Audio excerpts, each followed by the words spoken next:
Hey you and welcome. My name is Mike, and in this old video we're going to North Dakota, fresh stomping ground. So we're going to the oil fields in this one, and it'll share quite a few things. Mainly the title, with There Will Be Blood. There's a colourful cast of characters in this one, but the main people we're gonna meet are Doug Carlile, James Henrikson, and Tim Suko. Alrighty dokie, let's get oiled up.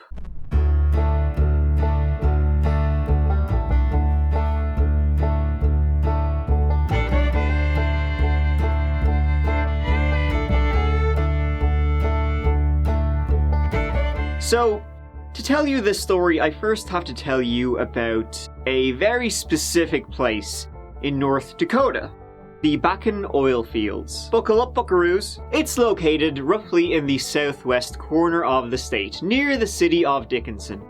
The Black Gold Rush really kicked off around 2006 in North Dakota, with the discovery of a big ol' lake of the black stuff, not Guinness, I wish, under the muck. But coming in April, the U.S. Geological Survey is expected to release a report saying that the Bakken Formation contains somewhere between 150 and 500 billion barrels of oil. As you can imagine, this was like a huge ding cash injection to the state. Jobs were plentiful, and unemployment, it dropped like a lead balloon. Business was back in town, baby. A liquid gold rush is happening north of here, and folks in Billings are catching the fever. Today, the place was packed at the Billings Job Service as locals are hoping to fill the 3,000 job openings in the Bakken region. The oil fields operate on a 24/7 basis, and there just aren't enough workers to meet the demand. People flocked to get in on the action, coming from all over the USA and even beyond. Populations doubled, tripled in some places, literally a black gold rush. Small town America was flooded. And with this large influx of people, they can, sometimes bring some things with them that you might not want them to. Drugs, assaults, robberies, crime tripled. The Bakken oil field is on the Fort Berthold Reservation. The tribal police were soon overwhelmed by the shit that was going on. I wouldn't go out during the night. There's a lot of men, and the ratio is just way too many men to women, and I feel like I'd be their prey.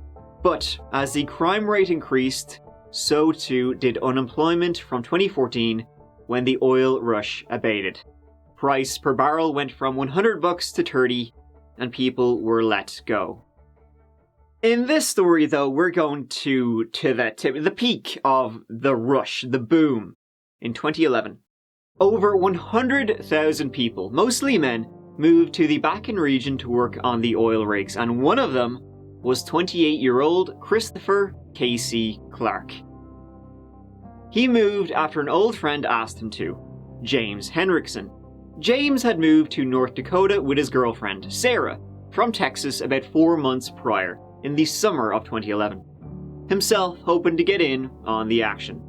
He had formed a corporation called Blackstone, a trucking operation, and he wanted KC to be the operations manager.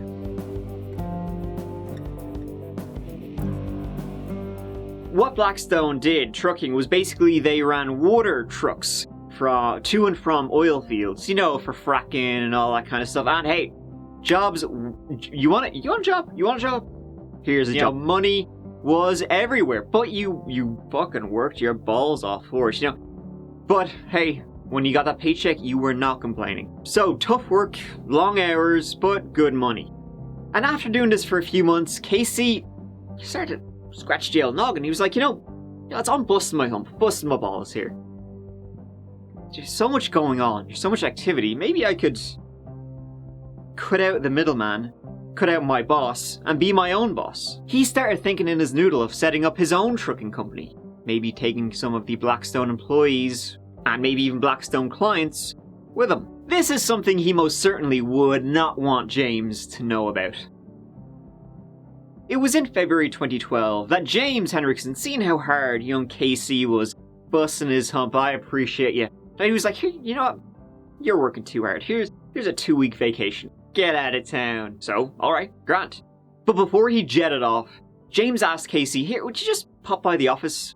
Just to drop off the company credit card so we can, continue to do business while you're off doing whatever. Enjoy your holiday. Don't tell me where you're going. Just give me the credit card. So, he did. On the 22nd of February, he waltzed into the Blackstone office. There was a few truckers milling about. Howdy, lads. See you in a bit. That was it. No, that literally was it. People saw him walk in. They never saw him leave.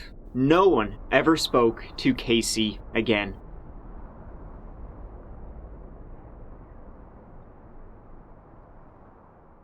So then a little bit of time passed and coworkers were like, hey, James, what happened to Casey? You haven't heard from him? Nothing from him? James was like, he did have a 2-week vacation, but he also has a history of just skipping town.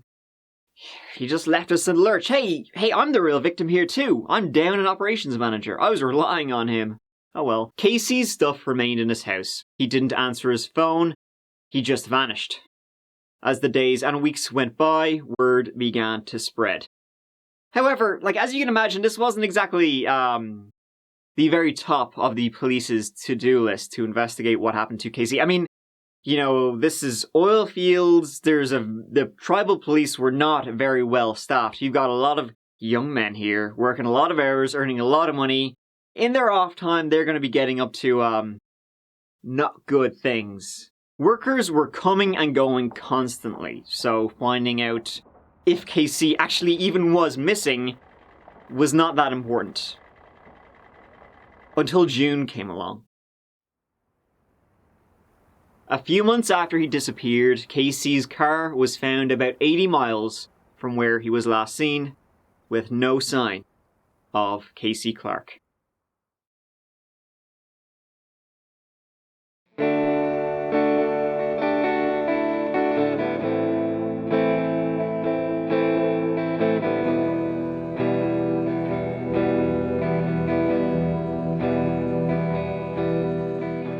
James Henrikson is what you would definitely call a con man, true and true. He had quite the criminal record by the time he arrived in North Dakota, with a litany of offenses from Washington, Oregon, robberies, assaults, sexual assaults, drugs, you name it. He never did any serious time, but he did time nonetheless. And it was when he first moved to North Dakota that he met a fella named Steve Kelly. This would be the first person he went into business with in the oil fields. Wouldn't be the last, and wouldn't be the last to get screwed over.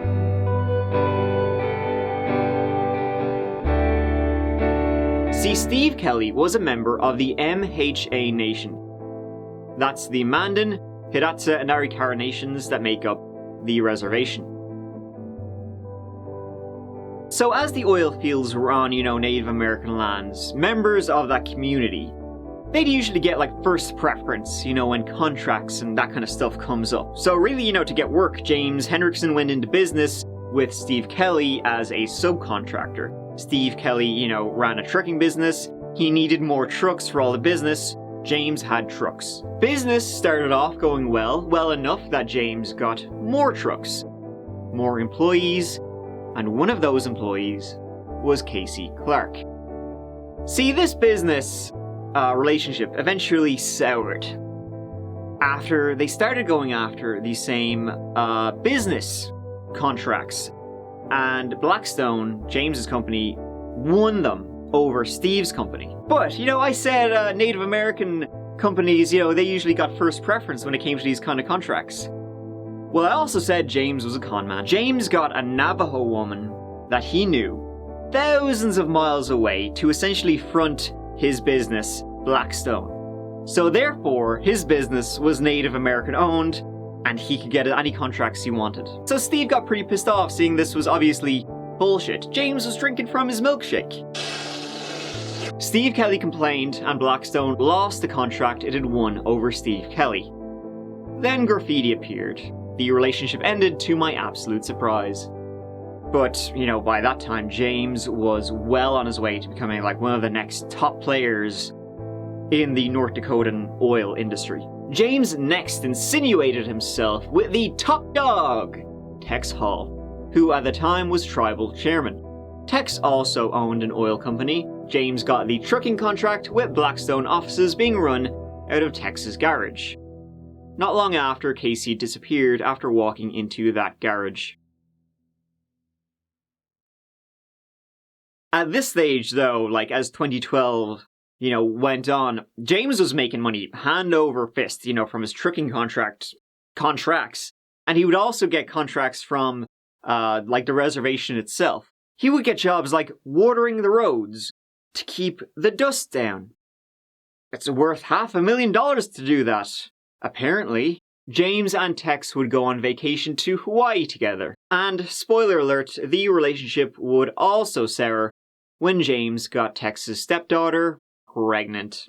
Now, for all of the contracts Blackstone got, he would pad the shit out of them with hours, add on, hundreds more hours than they were actually worked, and he would siphon off money into his old back pocket. James would also set up loads of shell companies that were in Sarah, his girlfriend, his partner's name. He was just embezzling and diverting funds as much as he possibly could. At the end, it would turn out it's $500,000. And so Tex, not happy that James got his stepdaughter pregnant, and also he began to learn about this embezzlement. Yikes. That's when their business relationship came to an end.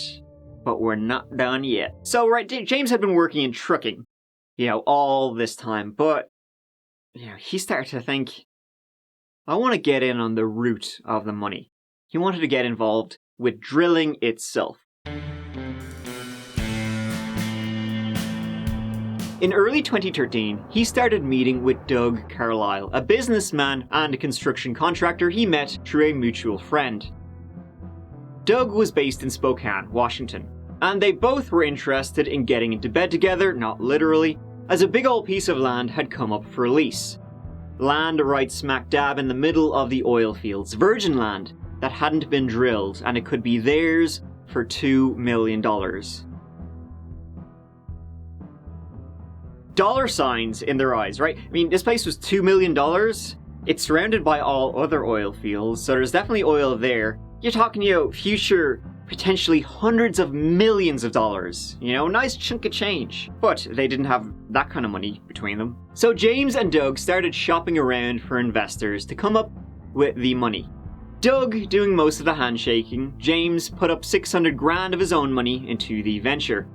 They got a few bites, but were still short of coming up with the entire figure needed to secure it. And also, it would cost, millions more to actually set up the operation, the workers, the employees, the construction of the oil rig, roads, etc., etc., etc. So, although they were eager to get in, it would be tough, and the chances were deteriorating as it was taking too long to get investors. And so James and Doug started, yet again, the relationship went to shite. They had a finite time to get this done, and it wasn't getting done. At one point, James tried to buy Doug out. Doug refused.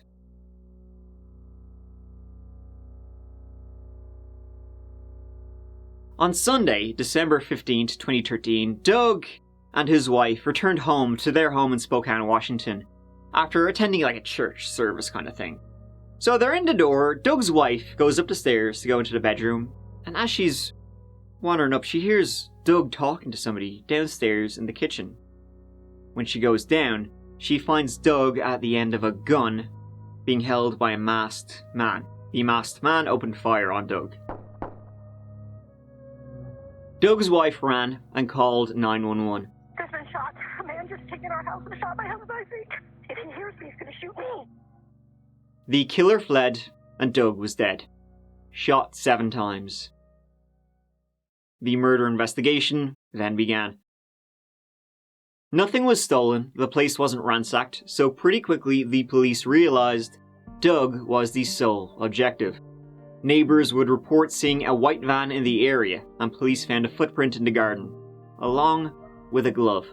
Doug's wife told the police that he had been worried about his business partner, James Henrikson. Doug, father of 6 grown children, he had told his sons that one time on a business trip, with James to North Dakota, James had choked him. And Doug was starting to become fearful of James. It was one of those, if something happens to me, point the police in his direction. So they contacted James, who's all the way in North Dakota. And then he's like, whoa, Doug's dead? Shit's crazy. Welp, it happens. What can you do? Police then discovered nearby CCTV, which showed 1. The presumed killer doing a legger, and 2. The white van the neighbours mentioned. And DNA would later come back from that glove they found in the Carlile back garden. The DNA would belong to a fella I mentioned at the tippity top. 51-year-old Tim Suko. Tim was a career criminal, a record as long as my arm. At the time of his arrest, he worked for an asbestos removal company. And, of course, an asbestos removal company that used plain white vans. Tim was arrested and search warrants were undertaken on his home and vehicles. Now he had quite a lot of guns, but not the one used to kill Doug Carlile. Or they never found it at least. And so they searched his truck and they may as well have found the murder weapon in it because what they found was just, spot on. We're talking his phone, a black balaclava, binoculars, and a to-do list, which said, glove, ? The one he lost, and then to do things like check the area, practice with handgun. And on his phone they found a number, listed as James from ND. Whoa. Yeah, the police really scratched their heads over who that could be. Spokane police make an arrest in the mysterious murder of a businessman in his South Hill home. Today, Timothy Suko appeared in Superior Court, charged with first-degree murder in the death of Douglas Carlile, December 15th. It was in January that Tim was taken in. He played, hardball tough guy for a bit before he realized they had him by the plums, and he'd better make a deal. He told the police everything about his dealings with James Henrikson, and he wouldn't just confess to one murder, he'd confess to 2. The disappearance of Casey Clarke. See, James Henrikson was told that Casey was going to leave Blackstone, probably take some employees with him, and maybe some clients too. And so James, no stranger to danger, invited Casey to pop by the office, while he also organised for Casey to have a vacation, conveniently, not long after. James met Tim through a mutual friend, both of them having long records, so it's not hard to imagine. So, in February 2012, Tim got a train from Spokane to North Dakota. And Tim was waiting for Casey when he arrived to drop off the company credit card. In the garage of the office, Tim beat Casey to death with a metal pipe, till, quote, his head went soft. I didn't even think.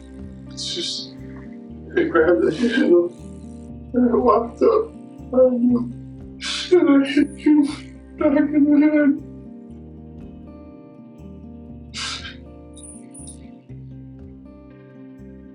And he stumbled and fell. I told him the story. It sucked. And he tried to get up. And I get him up 3-4 more times. He stopped moving.